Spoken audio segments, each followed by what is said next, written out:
Dr. Ralph here with Natural Living and Wellness. Today we're going to talk about how to open up a young coconut. Now, young coconuts can be bought at a good, well-stocked health food store. Of course, we don't grow coconuts here in the United States. They tend to come from some distance away. And like all produce that comes from some distance away, even if it's grown organically somewhere else, oftentimes it's sprayed on the way over here, or it's somehow manipulated that the country of origin went before it comes over here as well. Young coconuts can be purchased they're wrapped in plastic, and of course it doesn't look like a traditional coconut. Most people, when they go to the store, they're used to seeing coconuts that look like the small round bowling ball with the 3 holes in it.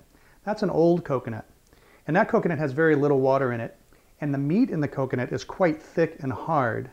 A young coconut is still the same ball within this husk. However, what you'll find is there's much more water in the coconut, and the little bit of coconut meat that's on the inside is usually much thinner and a little more gelatinous. It's not so hard. Now, when you purchase a coconut, one of the things that you want to do is you want to take a look at the bottom. If you come to the bottom of a coconut and you take your thumb and you press in, and it's very soft on the bottom, chances are you really want to pass over that coconut. You want a nice hard bottom. Tells you that the coconut is still fresh, everything's still good. Hasn't started to turn into an older coconut. It's still ready to go. So to open up a coconut, you need, of course, something to open it up with, because you're going to have to cut through not only the husk, but you're going to have to cut through the hard shell that's located within the husk. So for that task, you're going to need some kind of cleaver. Now, as far as cleavers are concerned, what you want to see if you could pick a cleaver has a very nice depth here, simply because of the fact that once you hold it, this is the actual part that's going to be doing the cutting, this little triangle on the bottom. So if it's too narrow here, you may get your finger too close in contact with the coconut as you go to open it up. Secondly, there's different kinds of cleavers and they have different feels. So part of it is going to be how it feels in your hand and whether or not you feel comfortable moving it around. One of my favorite ones was this one by Hampton Forge. It's a great little cleaver because it was very thin. It would move through the coconut very easily. Unfortunately, there are times when, after it's in the coconut, you're going to use it a little bit to pry up. And the metal being too thin, it turns out that it bent and actually took out a small chip on the edge of the cutting surface there. So even though this was one of my favorites, the way it handled and everything else, it didn't seem to take some abuse in opening up the coconut. On the other spectrum, on the other side of the coin, you've got this big kind of meat chopper. This is quite heavy. And being heavy, it feels a little dangerous almost to wield. The nice thing is the blade is very thick this way, and so when you use it as a crowbar type tool, it works very well.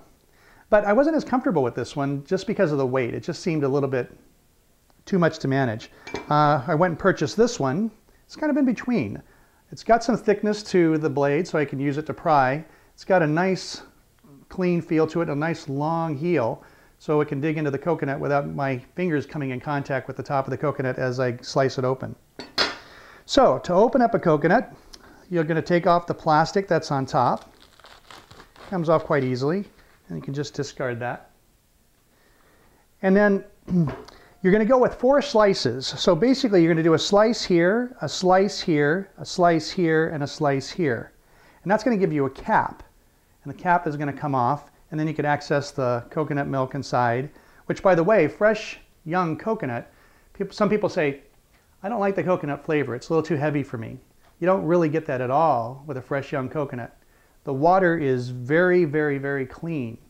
I don't know if you know this, but prior to World War II, we used to use coconut hulls as filtering mediums. They used to take the coconut hull and they would use it in filters. We used it in World War I, for instance, for gas masks.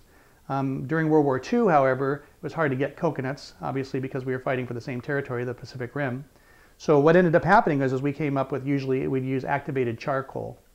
But the coconut itself, when it pulls water out of the ground, has incredible filtration properties, so the water inside is very, very clean and very biologically friendly. So to open up the coconut, we're going to make sure that our hand is well underneath the coconut. You do not want to put your hand on top because this is where you're going to be slicing. So make sure your hand is quite a bit below, you're just holding the base so that as you hit it, it doesn't slide over. You're going to go 4 sharp, rapid strokes. part of it is just being confident in your ability to do this. At first, you'll be a little bit intimidated by the tool, and it's new to you. Just be patient with yourself. You'll get it. If you have to go more than 4 chops, that's fine too. So here we go. Basically, you're going to just take the heel part, and you're going to do one hard chop right. Start anywhere you want, but just one hard chop right there. You go number 2. We're going to go number 3, and we're going to go number 4. And then the top just pries open. Now you'll have some of the husk still there, and you can just simply slice that off. And what you're left with is you're left with a hole, and you can pour out the coconut juice.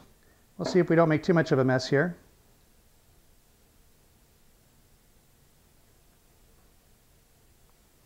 You can see there's quite a bit of juice in there. This isn't even a really large young coconut, but there we go. Now, after you have the juice out, there's still meat in there.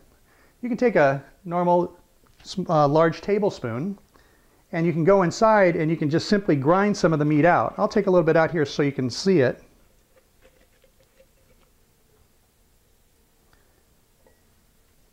Now, the meat's quite thick, and in this particular one, sometimes it's more, but it is gelatinous, and it's got a little bit of a texture, but it's not going to be as hard as the old coconut, which usually you'll use to shred, to get shredded coconut, like for if you're making some kind of baked good.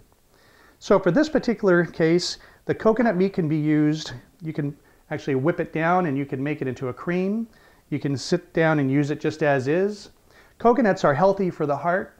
Coconuts are also very good and it's a source of coconut oil. Coconut oil is a saturated oil, but it's a medium chain saturated oil. And what that means is it doesn't act like other saturated fats. It digests in the stomach and it doesn't float around in the bloodstream very easily. So if you want good, clean drinking water, if you want something that you can use to flavorize foods or to use as a texturizer for food, use coconut meat. The coconut water you can just drink as is. It's actually very refreshing. Once you've tried it, you're going to want to go back again and again. I have one new young coconut every day, and I use it as a base for making shakes. So thanks for attending to your health. This is Dr. Ralph with Natural Living and Wellness.